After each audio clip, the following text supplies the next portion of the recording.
Well, friends, good morning. We'll be starting our class. Uh, Before that, I request all of you, please mute your audio. Yeah. We are getting a lot of echo noise, so please mute your audio. Yeah. If you require to talk to me at any point of time, you can unmute and talk to me. And after that, please mute it immediately. Right. By default, your audio should be in mute mode. But class will be interactive. You can interact in between by unmuting, speaking, and thereafter you need to mute that. Well, since this is your first class, let me tell you a few things. So we are conducting this class in Zoom platform. There is a possibility, there is a time limit is there. So in case you get disconnected, so don't worry, immediately our second session will be starting. So please rejoin in that class. That is one thing. And one more thing, let me inform you that your class is being recorded. So we are recording your class, so don't do anything which is not acceptable in the classroom. And yeah, so with this information, let me start your class. We'll be continuing this class till 10:30 only. And yeah, and you know what is the topic we are going to learn? Which subject? You must be having some idea. Please, some of you unmute and speak. International trade and business. International trade and business we need to learn. Okay, and before entering into the topic, let me show you the content of our syllabus. We'll be discussing that thing, how we are going to cover all these things. I think you are seeing the screen now. Screen is visible. Yes, sir.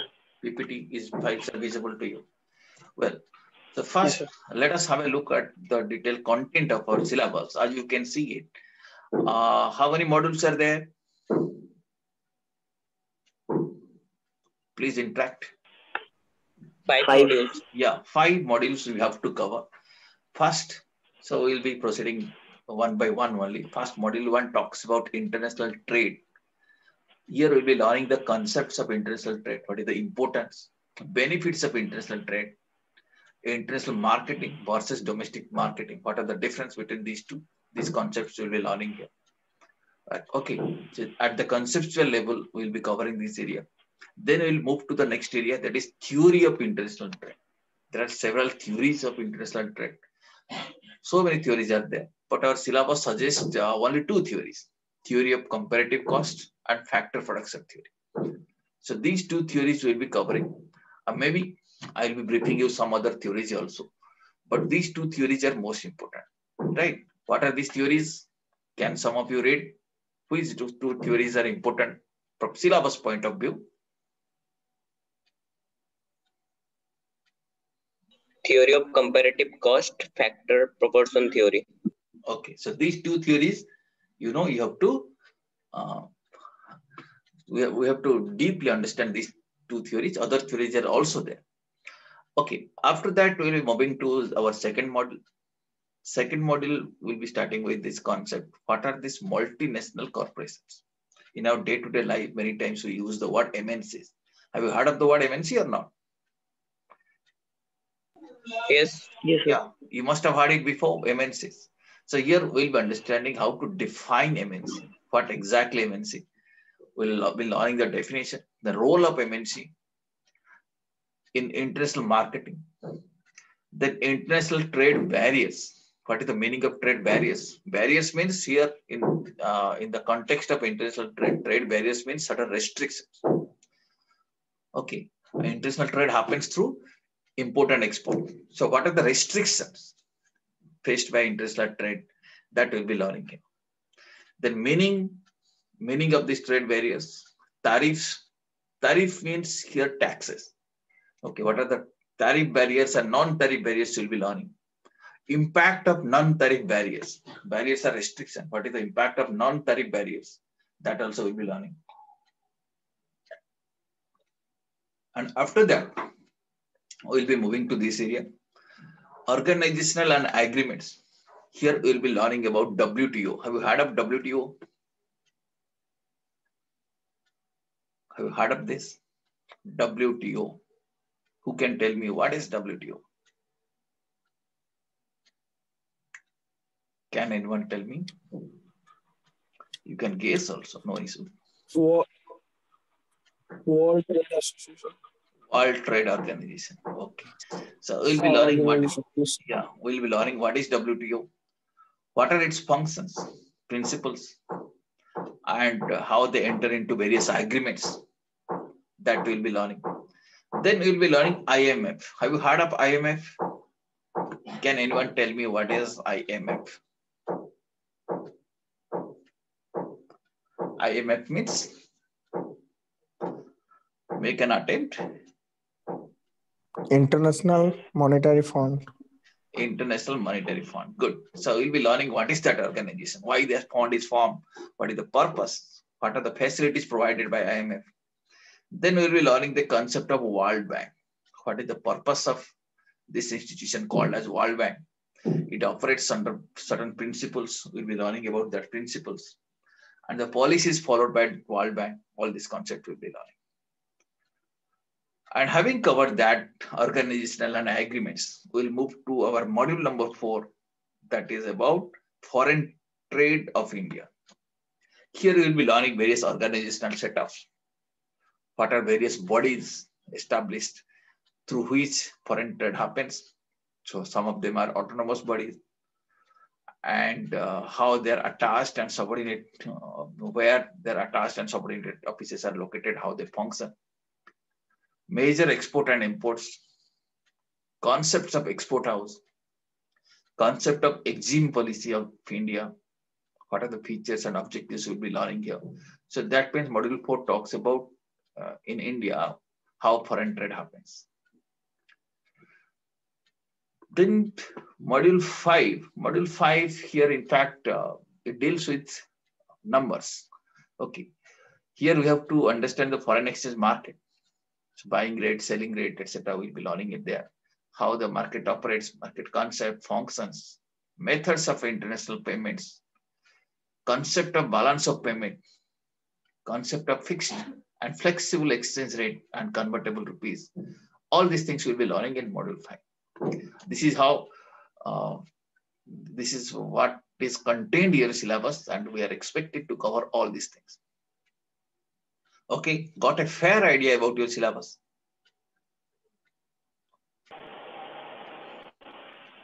Yes, sir. Yes. Yeah. So this is the syllabus. You know how many marks are there? How many marks are allotted for covering all these things? Who can tell me? Sir, 100 marks. 100 marks. And you must be knowing how the marks are also divided into various components. Who can tell me? 20 for internal, 10 for assignment, and 70 for semester. So 70 marks are for semester. 20 marks are for your internal. Your internal examination will carry 20 marks. And through assignment, or maybe through some other means, maybe through projects, etc., 4 marks are reserved for those things. Okay. So you can say 20 plus 10 plus 70. Okay, this is the breakup of the mark. Okay, and we have to address that topic now. But before addressing this topic, first of all, you see, we are learning about international trade and business. So I expect some of you must be knowing, or you must be having some kind of understanding about trade. When you talk about trade, what comes to your mind? What do you understand by that? Maybe exchange of goods and services. Yeah, exchange of goods and services. Okay, that means you're talking about buying and selling something. Okay, in the domestic market, we buy and sell something, we call it as a trading. And the person who does it, we call it as a trader. Is it not? So trader is different person, service providers are different. When you talk about trade, that means we're talking about mostly goods. Is it not? And when this buying and selling happens in international market, we give you a different name. What we call it? Sales are called as, who can guess and tell me? Okay, this is sales are called as the international market. Sir, it is import and export. Yeah, import and export. So when I say sales, that means import or export? Sir, export. Export. When I say purchase, that means? Input. Import. Okay. Yes. Sales are export and purchases are import. Let us say you are a businessman. What you would like to do? Import or export are both the things you can do. And what should be more? What you would like to do? Export should be more or import should be Yes, more? sir. Sir, export should be more, or both will be in equal situations or condition. So as a trader, you see, it doesn't matter whether import will be more or export will be more. So what really matters that what will help you to maximize your wealth. Okay, it is not that every company or every organization should import more or export more. It's not like this. Okay, let us say, let us take an example of service organization. Let us take an example of a company called as Infosys. Right, it is a service providing company. Have you heard of this company's name?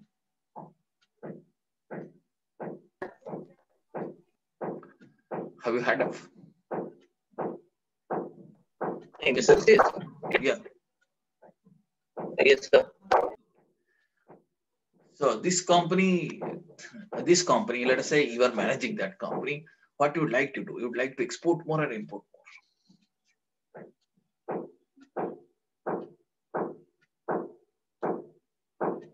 Both are equal. Or let me put you in another situation. Let us take an example right now. All of you are listening properly. Can you understand the example now? Now you see, example is like this. Let us assume something. Let us say the price of dollar in Indian rupee is 80 rupees. Are you understanding my example? That means yes, sir. 80 rupees you have to pay to buy a dollar. Okay. Now let us say tomorrow morning you came to, let us say today it is 80 rupees. Okay. Today evening you know the price of the dollar is 80 rupees. Okay. And let us assume that tomorrow morning you came to know that it is not 80 rupees, it is 82 rupees. What has happened? It become 82 rupees.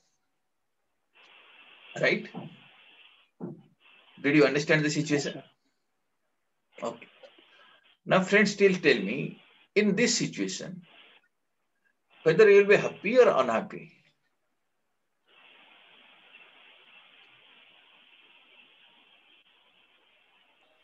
Sir, maybe unhappy. Unhappy. You'll be happy. Okay. Sir, unhappy, sir. You'll be unhappy. You'll be unhappy. You'll be unhappy. Why you'll be unhappy?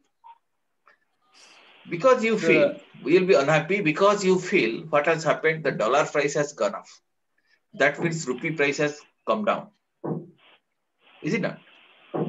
Yes, sir. That is the reason. So that is the reason you are unhappy.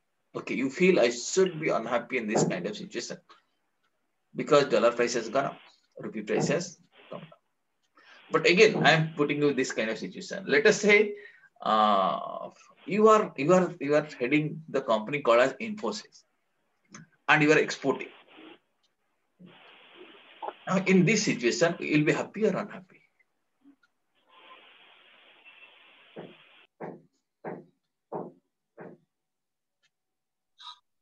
Definitely, we will be happy. You'll be happy. Now, did you understand? Now you'll be happy. Why you'll be happy? Because you feel you are an exporter. You are getting in dollar, right? Let us say you could have got. Let us say you are having $1 lakh yesterday. If yesterday you could have, you would have encashed, you could have got 80 lakh rupees. But today, if you do so, you will be getting 82 lakh rupees. So 2 lakh rupees straight away you are getting. Is it not? So you will be happy in this kind of situation because you are an exporter. Understood this example? All of you understood or not? Yes, sir. Yes, sir. Okay, now let me change the situation. Now you are no more heading Infosys. You are heading Indian Oil Corporation. Situation is same. Yesterday you are knowing that dollar value was 80 rupees, but today you came to know that it is 82 rupees. Now tell me, will you be happy or unhappy? You are not in Infosys. You are in which company? Indian Oil Corporation. So we'll be unhappy. You will be unhappy. Why you are unhappy now?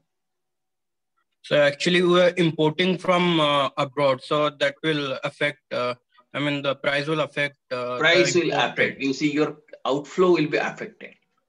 Right? Let us say you have to pay. You had to pay $1 lakh yesterday and you didn't pay. You said, okay, I am not paying today. I will pay tomorrow. $1 lakh you are supposed to pay. Yesterday you could have settled it at 80 lakh rupees. But tomorrow, when you are going to the bank, you will be knowing that it's not 80 lakh rupees. You have to pay 82 lakh rupees because the prices gone up. So same situation you see. One businessman may be happy, another business may be unhappy. But had it been a domestic business, suppose you are domestic business, you don't have nothing to do with import and export, right? You are doing a domestic business here. In that case, it doesn't matter to you whether dollar price is going up or coming down. It doesn't matter to you. Is it not? So directly you are not affected. Are you getting? So, but in domestic business, we can be affected indirectly, sir. Yeah, because that's what I'm saying. material- Directly you are not affected. Yes, sir. Directly you are not affected. Your financial statements are not affected. Indirectly you are affected. That's a different thing. Why indirectly are affected? Now you have to think country as a whole. Let us say our country is exporting more. Then country will be happy. But if country is importing more, country will be unhappy. Is it not? Yes, sir. Are you getting? Yes, Are you sir. getting? So blindly Yes, sir. we cannot say that we should be unhappy in this situation. And this import-export position changes on every day. Let's say today I have exported more, tomorrow might be imported more. So at that particular point of time, when dollar price has gone up from 82, from 80 to 82. So I need to understand whether what is my net position. If my net position is I am an importer or I am an exporter. I must have imported something, I must have exported something. Okay. If the net result is that I am an exporter and I have to receive, then I'll be happy. If my net position is that I'm an importer and I have to pay, I'll be unhappy. Are you getting? So without knowing that thing, without knowing the position of the business, it is very difficult to express my feeling. Whether I'll be happy or unhappy, I do not know. Just like a businessman doesn't know, country as a whole also we do not. But in normal circumstances, what will happen? We believe that imports are more, exports are less. So normally we become unhappy because we think we have to import more, we have to pay more. But it may vary from time to time. Did you understand this concept? Yes, sir. Yes, sir. So that is the big difference between a domestic trade and international trade.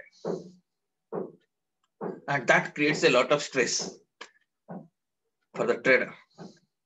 A domestic trader may remain unaffected, but it affects an international trader.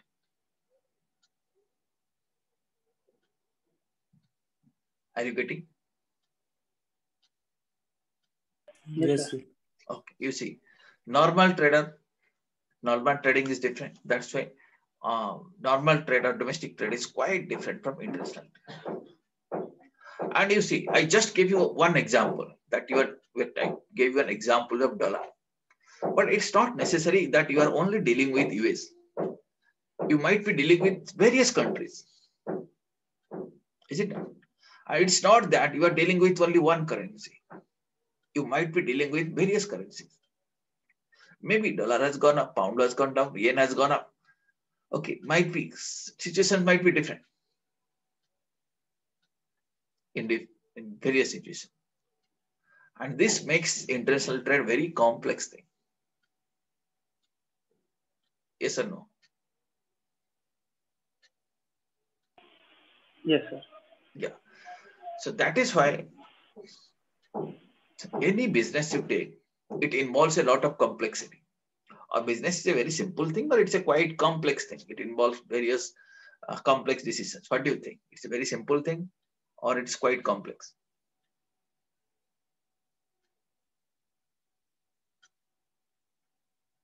Tell me.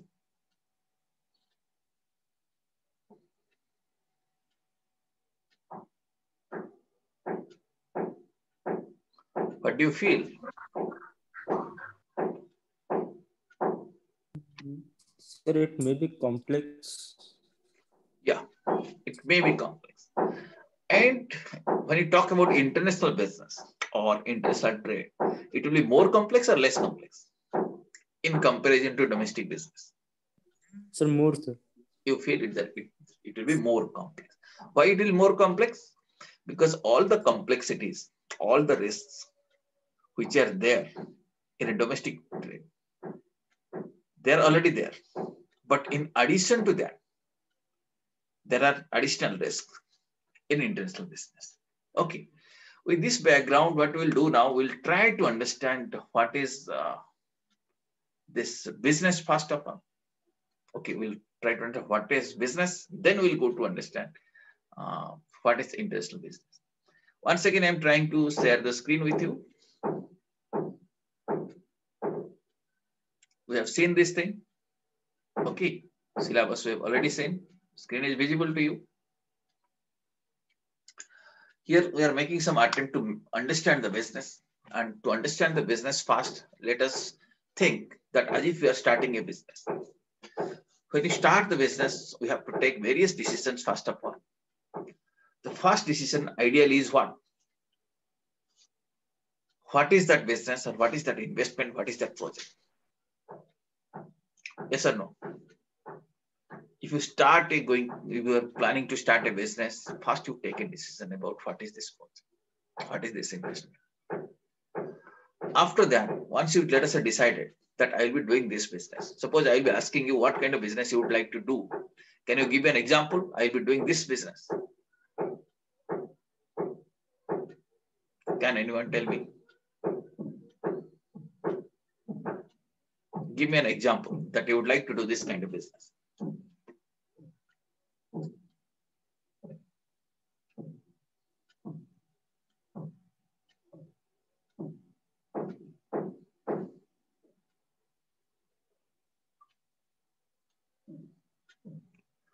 Are you all listening? Sir. Yes, sir. Yeah, please tell me what kind of business you would like to do.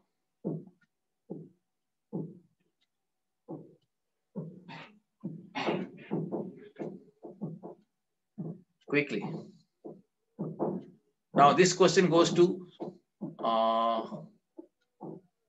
Amarendra.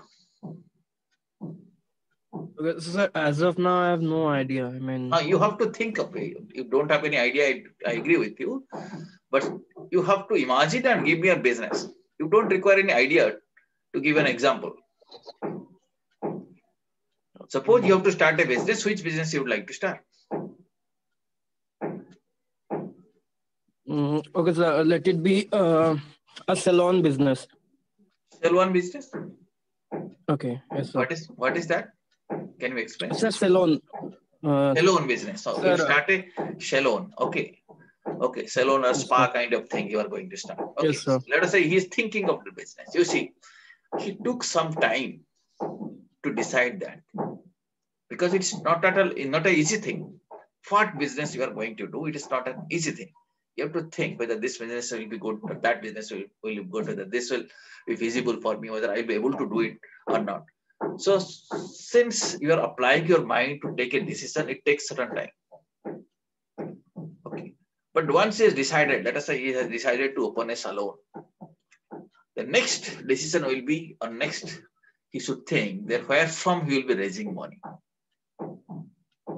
He has to imagine, he has to estimate. Let us say for starting a salon, I have to spend 5 lakh rupees. So where from he will be arranging money. And he have to think how much money is available with him, how much money he can borrow. Okay, to understand the business, first of all, we have to understand, if you try to understand a pure commercial term, business involves certain investment, first of all. Right, he gave an example of a salon, which is basically a service industry. But if you think of a trading business, you need to invest, you have to buy material, buy the goods.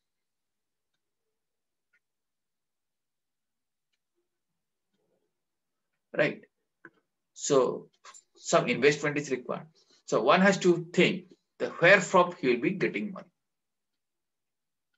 Investment is required, then source of money we have to think.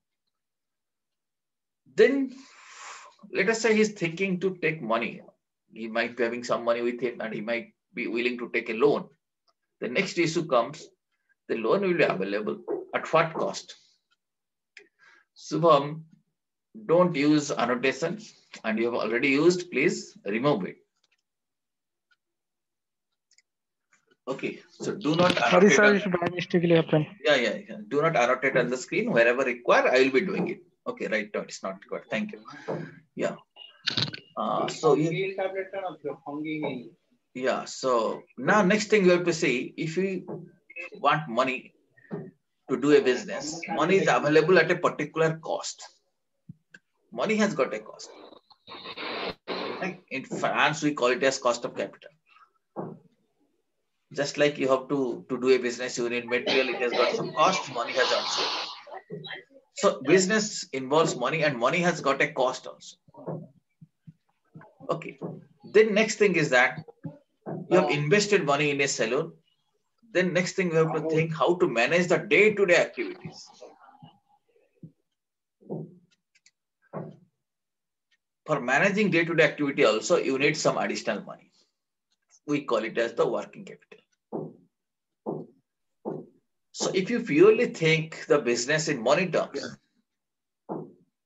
then you have to, business requires some investment, and investment may come in the form of debt and equity. Equity means your own capital may be borrowed from, and it will have some cost. Money has got some cost. And also you need some additional money to run the day-to-day activities. So every businessman, whether domestic or international business, they have to deal with this kind of situations. Okay. So in terms of money, if you have to understand the business, you may call it salon, you may call it any kind of business. But these things are, you can say, central concern of every businessman. And in international business, and you have already seen the example, how the value of money keeps up changing and how it affects the international trader or international business. Okay. Now, to understand the business decisions, let me show you some example or what I will do. We'll do one thing now.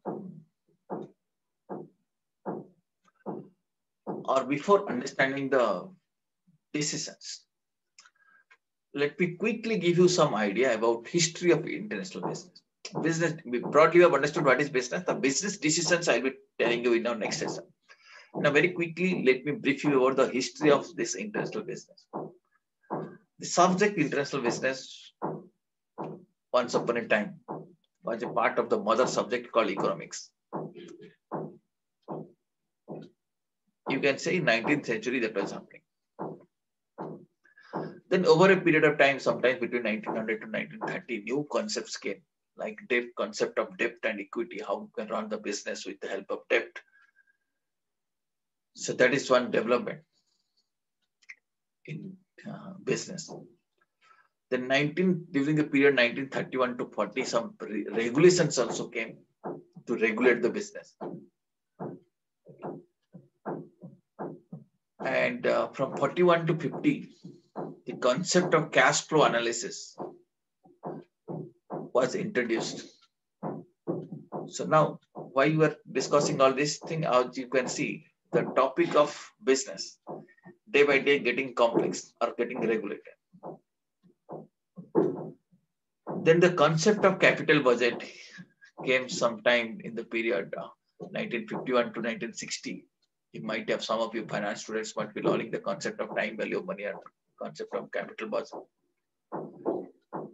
And all these things involve business decisions. All these things are associated with various kinds of business decisions. In 1971 to 80, this concept, capital asset pricing model, was recognized. During this period, recognized means widely recognized. earlier also that theories was developed, but it was recognized at that point of time. From 81 to 90, various financial services were introduced. And after 90, not only India, and many countries started opening their economy. Earlier also internet trade was there, international business was there, but that was more regulated. But 91 onwards, what happened? Not only India, many other countries also started opening their economy. So accordingly, what happened? The size of international business increased substantially. Now, if you see every business, whether big or small, directly or indirectly, is involved with some kind of international trade. Okay, it might have to import something, it might have to export something. Maybe machinery, directly or indirectly, is involved. So therefore, it is extremely important to have a brief idea about international trade and international business. Then only one can handle today's modern business situation. Okay. So the subject, which was originally a part of economics, now it has been taught as a separate subject, a separate paper. Because there are many developments in this area. Now international business theories has come, and the complexity of international business, since they're different from any domestic business, so it is felt necessary that we have to teach it as a separate subject. Okay, got some idea about history? Yes, sir. Yeah. Now you must be knowing, to understand the international business, first of all, we need to have an idea about domestic business and what kind of decisions people take in domestic business, and how these decisions will be changed in international business. We need to understand. So roughly speaking, at this stage, if I talk about international trading or international business, what comes to our mind is that we have to move beyond the geographical boundary of the country. Yes or no? Our products, services has to move beyond the geographical boundaries of the country. When these things move beyond the geographical boundary of the country, so there are certain rules and regulations, and our decision-making style also changes. The way we take decision, whether it is financial decision, non-financial decision, marketing decision, HR-related decision, in the context of international business, they are quite different from domestic business. Okay. Understood? So this is how I'm introducing you to this topic today. I will be ending our session today at this point of time. We're closing the session today right now. And in the next session is not on today. Next session will be, as per your time schedule, will be attending. Next session will be entering into the subject little deeply. Okay. Do you have any query? Let me know. Otherwise, we'll close the session right now. Okay. Do you have any query? No, sir. Okay, then. Thank you very, very much. We'll catch up in our next class in some other day. Thanks a lot. Thank you, sir. Thank you, sir. Thank you.